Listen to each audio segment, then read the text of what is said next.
Bismillahirrahmanirrahim. Assalamualaikum warahmatullahi wabarakatuh. Bagi teman-teman yang beragama lain, saya ucapkan selamat pagi dan salam sejahtera bagi kita semua. Yang terhormat Ibu Leli Resviana selaku wali kelas 9B sekaligus guru pembimbing mata pelajaran Bahasa Indonesia yang saya hormati, serta teman-teman seperjuangan kelas 9B yang saya cintai dan saya banggakan. Pertama-tama, marilah kita senantiasa memanjatkan puji syukur kehadirat Allah Subhanahu wa Ta'ala. Berkat rahmat, taufik, serta hidayahnya, kita semua dapat berkumpul di ruangan ini dalam keadaan sehat walafiat, dapat menghirup udara segar dan saling bertukar ilmu tanpa halangan suatu apapun. Kedua, salawat serta salam semoga kita tercurahkan kepada junjungan kita Nabi besar Muhammad Shallallahu Alaihi Wasallam. Beliau adalah teladan sejati dalam menyampaikan kebenaran dan menjauhi berita dusta.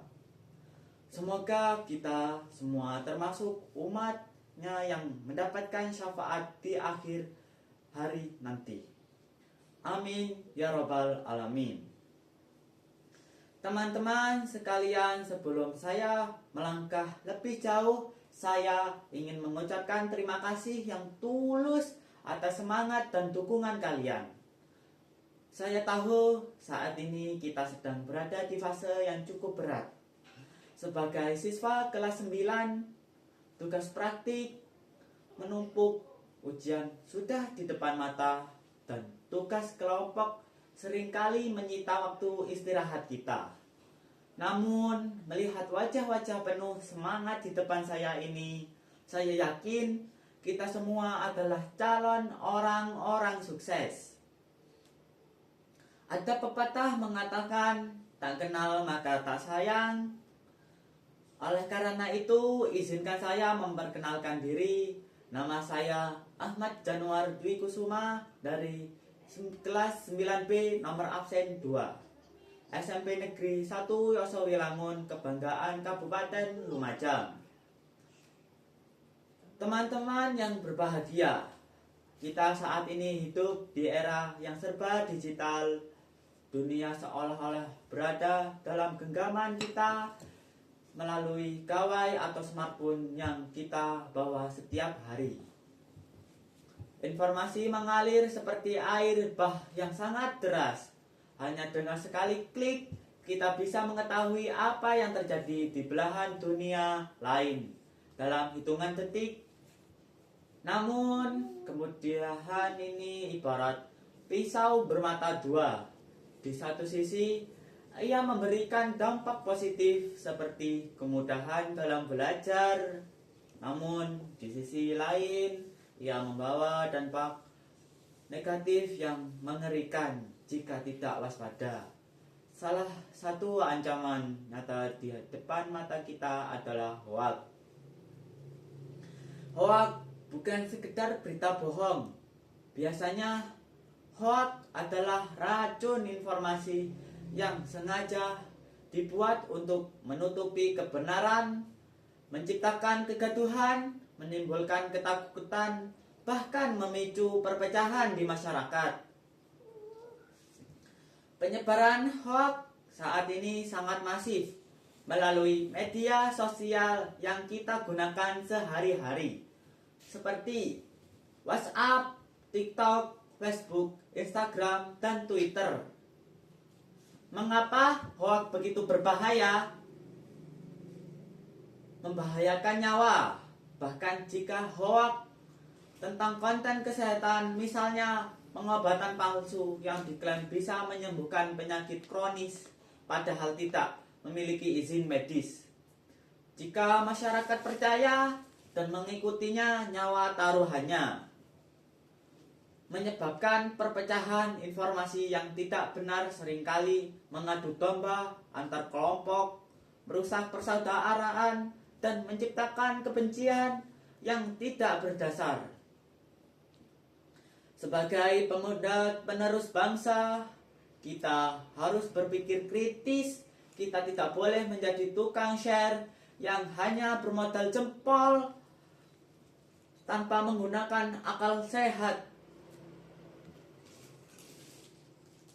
Mari kita lihat contoh yang sering terjadi. Benarkah kalian menerima pesan berantai di grup keluarga tentang hadiah kuota gratis atau pembagian bantuan sosial dengan cara mengeklik link tertentu, atau berita tentang kejadian bencana alam ternyata kejadian sudah bertahun-tahun lalu? Mungkin bagi kita yang sudah paham teknologi, kita akan langsung menghapusnya. Tetapi banyak jika orang tua atau kakek nenek kita yang menerimanya. Mereka bisa merasa panik atau bahkan menjadi korban penipuan data pribadi. Ingat, teman-teman, jejak digital itu kejam. Sekali kita membagikan hoax, meskipun kita sudah hapus, luka atau kekacauan yang timbul tetap tertinggal.